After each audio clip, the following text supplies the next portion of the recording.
Hello guys, welcome to the lecture series of ignou bpsc-132 Indian government and politics. So today we are going to discuss about Gandhian approach to study Indian politics. Before we have discussed about liberal approach and Marxist approach. Liberal approach studies Indian politics by studying political system. Political system comprises of various political institutions and political organizations, and how these political organization, political institutions and social organizations are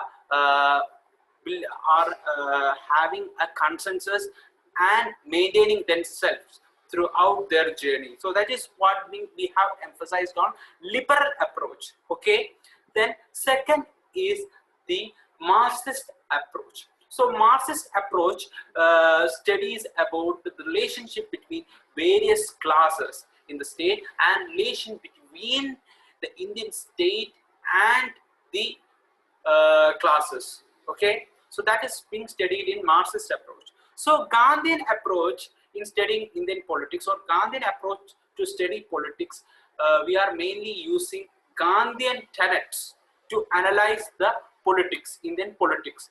So what are those Gandhian tenets? So we are going to look at it. So these Gandhian tenets are non-violence, satyagraha, swaraj, sarvodaya and ramrajya.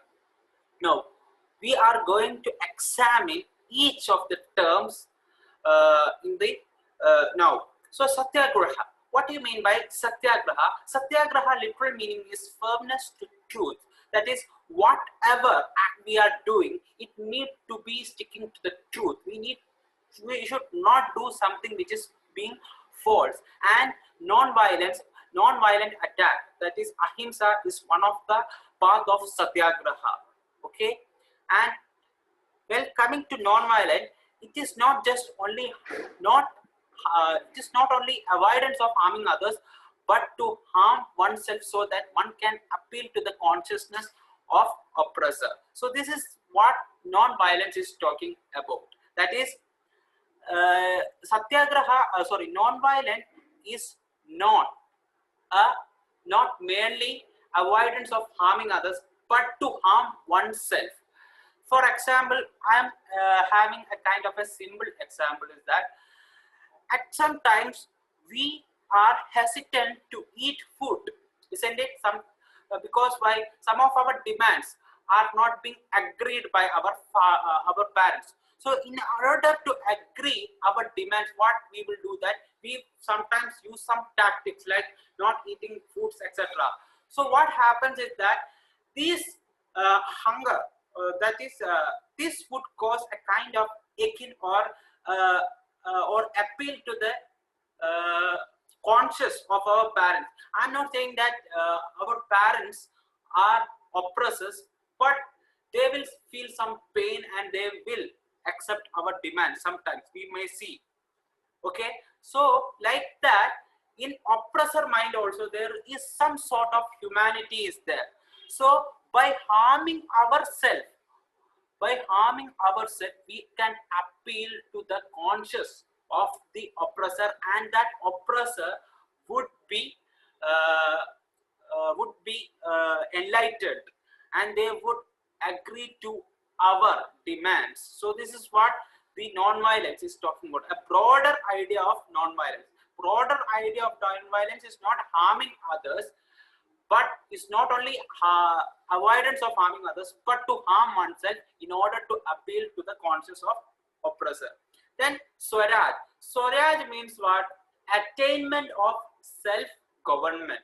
Attainment of self-government is called swaraj. Then ramrajya.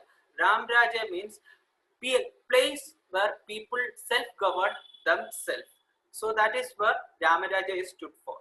Then trusteeship. This is also an important concept or tenet of Gandhian approach. What do you mean by a trusteeship?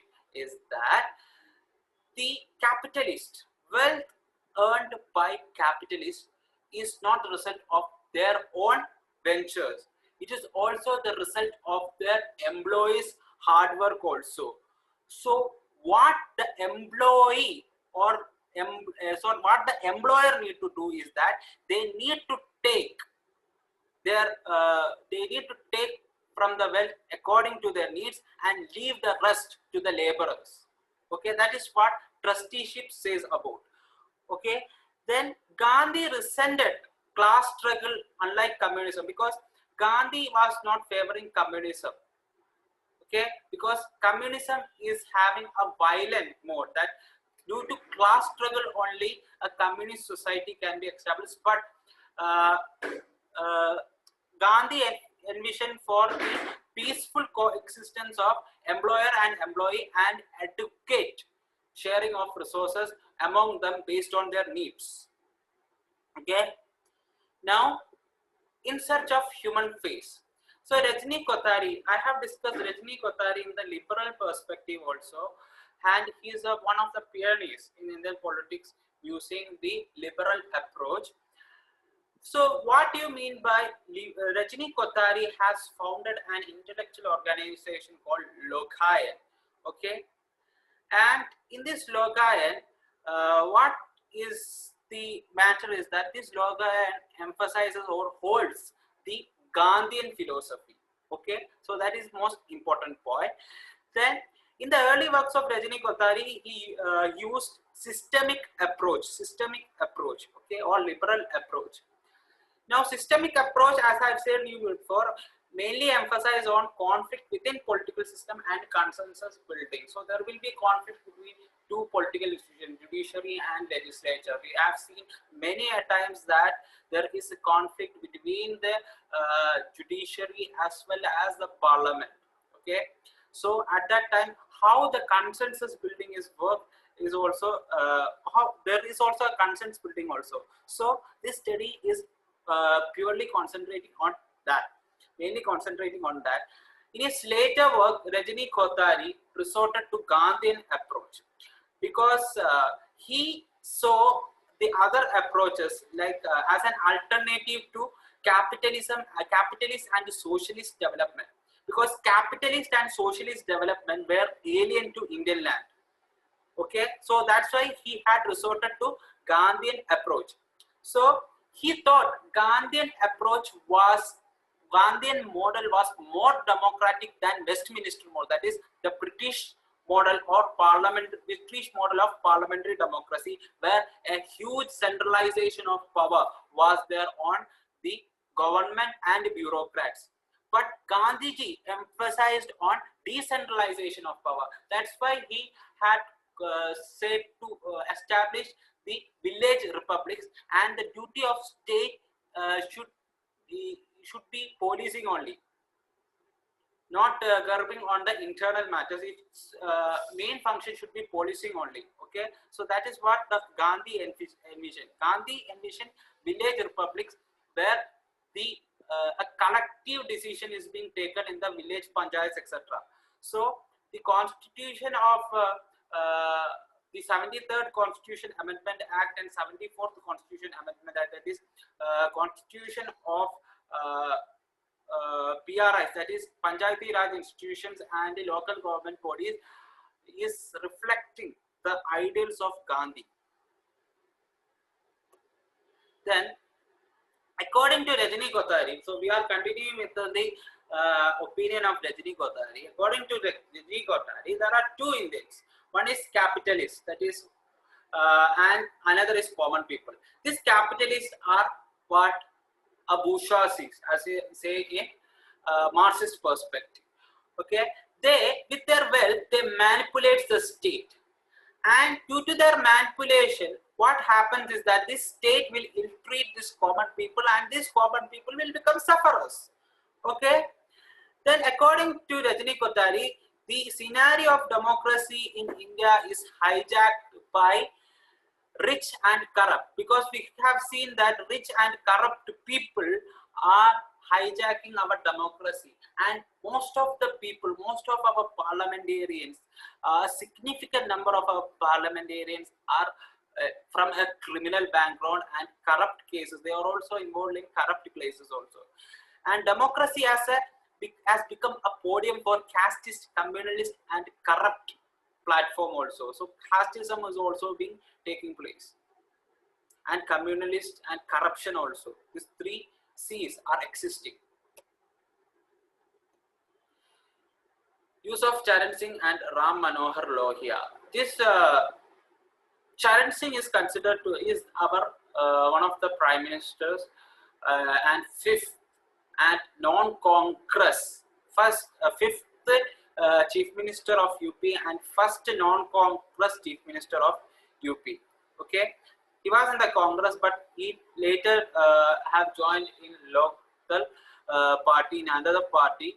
And Charan Singh was a Gandhian socialist who opposed Nehruvian model of development, which gave importance to big industries. Okay, instead he supported agricultural and small-scale village industries. Please note, because it is very important, because agriculture, we can say that 49% of the people in India currently are now dependent on agriculture and small-scale industries, because almost 99% people or major chunk of Indian populations are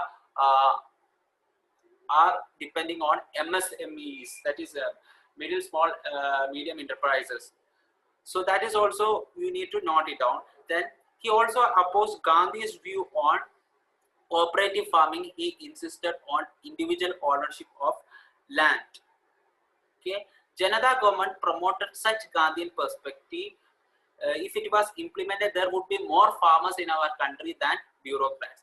Ram Manohar Lohia critiqued Nehru's USSR model of socialism, which emphasized on centralization of state, thus advocated decentralization philosophy of Gandhi. So decentralization philosophy of Gandhi, as I have discussed below, as I discussed before, it is a kind of a village panchayat institution, and there is not a strong state, and state is meant for policing only.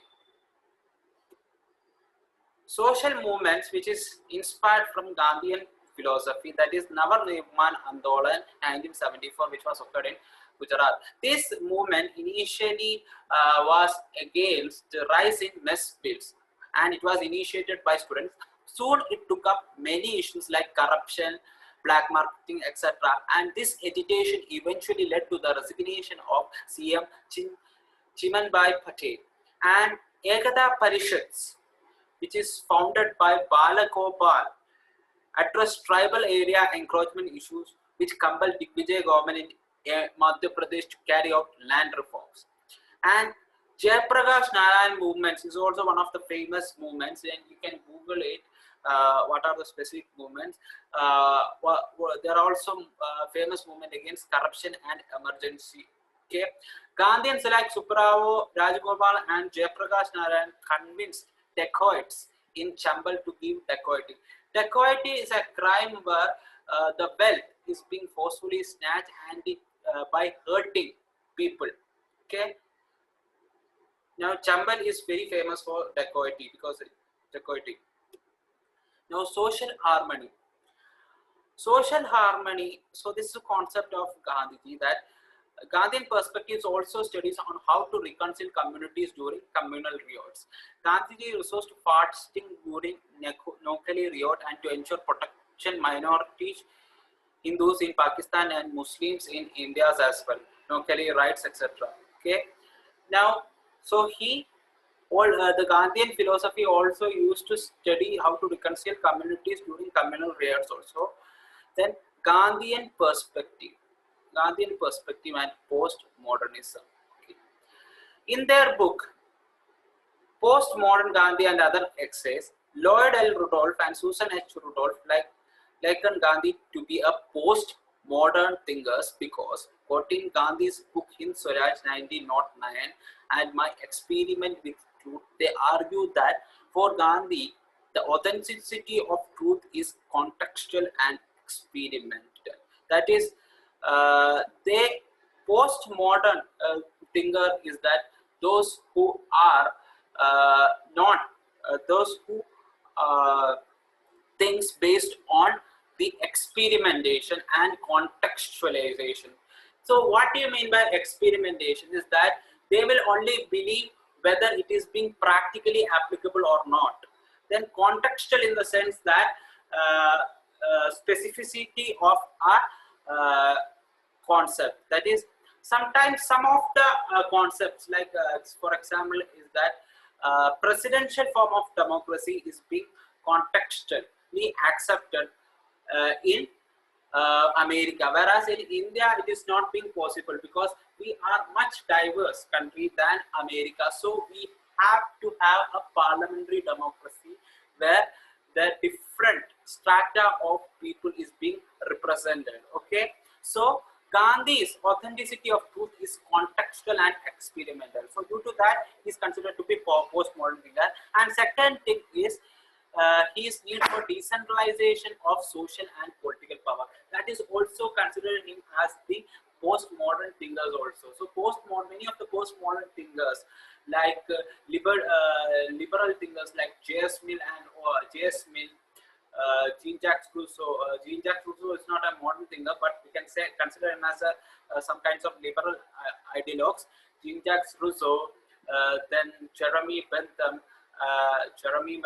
and many John Rawls, etc., are advocating for decentralization of social and political power. So the Gandhi is also advocating, but he has his own way. What he is saying about a village Punjab. Okay, so with this, I am ending up the class. Hope you have understood it very well.